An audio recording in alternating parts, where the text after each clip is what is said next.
हर महीने आने वाली एकादशी का अलग अलग महत्व होता है। चैत्र मास के कृष्ण पक्ष में आने वाली एकादशी का नाम पाप मोचनी एकादशी है।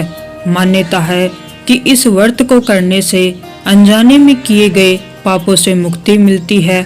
इस बार एकादशी तिथि 2 दिन होने के कारण पाप मोचनी एकादशी व्रत को लेकर असमंजस की स्थिति बनी हुई है कि एकादशी 14 मार्च को है या 15 मार्च को।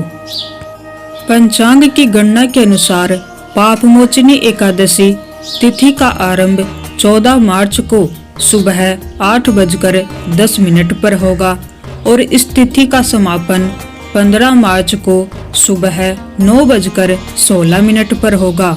उदय तिथि के अनुसार पाप मोचनी एकादशी का व्रत 15 मार्च को किया जाएगा। शास्त्रों में बताया गया है कि जब भी एकादशी तिथि सुबह के समय लगी होती है तो उस दिन ही व्रत रखना बहुत ही शुभ और फलदायी माना जाता है और पाप मोचनी एकादशी के व्रत का पारण 16 मार्च को 9:30 पर किया जाएगा। धार्मिक मान्यताओं के अनुसार पाप मोचनी एकादशी का व्रत व्यक्ति को जाने अनजाने में किए गए पापों से मुक्ति दिलाता है।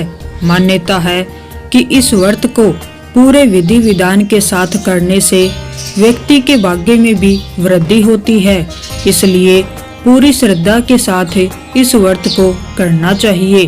साथ ही इस व्रत को इच्छा पूरी करने के लिए भी किया जाता है और एकादशी का व्रत करने वाले को रोग शोक से मुक्ति मिलती है। साथ ही पाप का नाश होकर मोक्ष की प्राप्ति और पुण्य फल मिलता है। मान्यता है कि एकादशी के दिन भगवान विष्णु के साथ तुलसी माता की भी पूजा करनी चाहिए।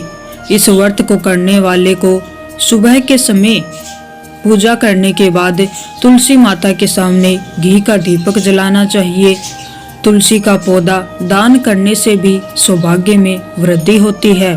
यदि संभव हो तो इस दिन भगवान विष्णु के मंदिर में जाकर उनके दर्शन जरूर करके आएं। ऐसा करने से आपके ऊपर भगवान श्री विष्णु की कृपा सदैव बनी रहेगी। एकादशी के दिन जल का दान या फिर मौसमी फलों का दान ये किसी ब्राह्मण को या किसी जरूरतमंद को या किसी मंदिर में अवश्य ही दान करना चाहिए। दान करने से हमारे पुण्यों में वृद्धि होती है। तो एकादशी से जुड़ी हुई ये जानकारी अगर आपको अच्छी लगी हो तो वीडियो को लाइक कीजिएगा।